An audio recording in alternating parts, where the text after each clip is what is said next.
Om Swastiastu, tapi selamat mengenal Thai, salam sujud kiram lampang. Perkenalkan, nama saya Saptuni. Di sini saya akan menyampaikan tentang kisah Luptaka dan Malam Siwaratri. Di sini dikisahkan Luptaka adalah seorang kepala keluarga yang menghidupi keluarganya dengan berburu binatang di hutan.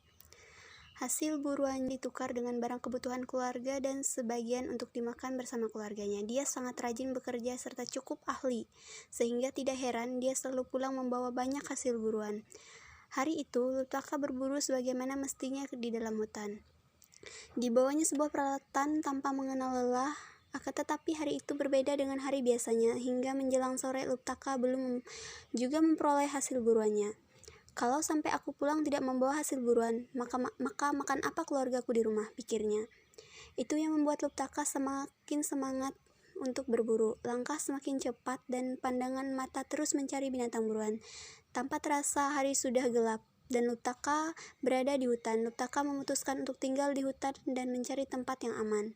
Luptaka melihat ada sebuah pohon bila yang cukup tua dan tampak kokoh di pinggir sebuah telaga air yang tenang. Ia memanjat batang pohon itu dan mencari posisi nyaman untuk bersandar. Luptaka berusaha untuk tidak tidur karena takut bila jatuh. Agar tidak tertidur, Luptaka memetik satu persatu daun bila dan menjatuhkannya ke bawah sehingga mengenai lingga yang ada di bawahnya. Luptaka sendiri tidak menyadari bahwa malam itu adalah malam Siwaratri, di mana Dewa Siwa telah melakukan yoga. Satu persatu daun berguguran. Luptaka mulai menyesali segala perbuatan jahat yang pernah dia lakukan sepanjang hidupnya.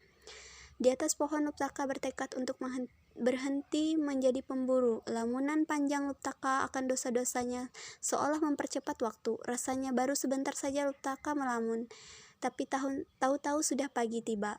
Ia menggambarkan bahwa dosa yang pernah dilakukannya sudah terlalu banyak dan tidak diingat satu persatu lagi. Dalam waktu satu malam, karena sudah pagi, ia berkemas-kemas pulang ke rumahnya. Sejak hari itu, Luptaka beralih bekerja sebagai petani. Tetapi, petani tidak memberi banyak penghasil. Kegesitan gerak sehingga tubuhnya mulai kaku dan sakit, bertambah parah dari hari ke hari, hingga akhirnya ia membuat Luptaka meninggal dunia. Dikisahkan selanjutnya, Luptaka telah melepas diri dari jasadnya melayang-layang di angkasa.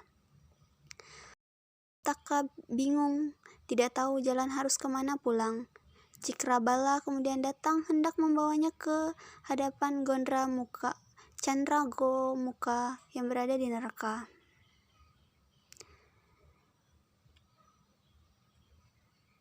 Di saat itulah Dewa Siwa datang mencegah pasukan Cakrabala membawa roh Luptaka ke kawah Chandragomuka. Di situ terjadi diskusi antara Dewa Siwa dengan pasukan Cikrabala. Namun pasukan Cikrabala roh Luptaka harus dibawa ke neraka.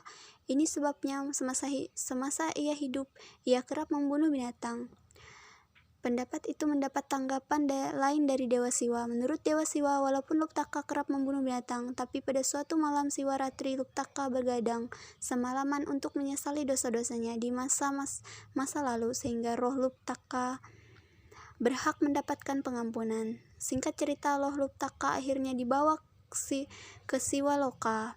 Malam Siwaratri selalu dikaitkan dengan cerita Luptaka dikarang oleh Empu Tenangkung, seorang empu besar di zamannya. Siwaratri diartikan sebagai malam Siwa karena pada hari tersebut Tuhan yang manifestasi sebagai Sang Hyang Siwa, Dewa Siwa, melakukan yoga semalam untuk melebur dosa manusia. Umat manusia merayakan hari Siwaratri untuk memohon ampun dan dosa manusia yang telah dilakukan.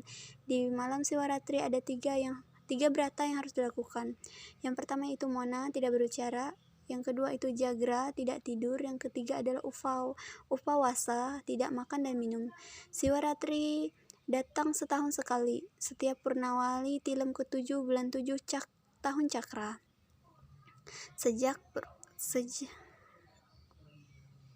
Sejak dengan perkembangan dan kecerdasan spiritual di zaman kali, penafsiran kata peleburan menjadi konsepsi yang tidak berjalan dengan hukum karma.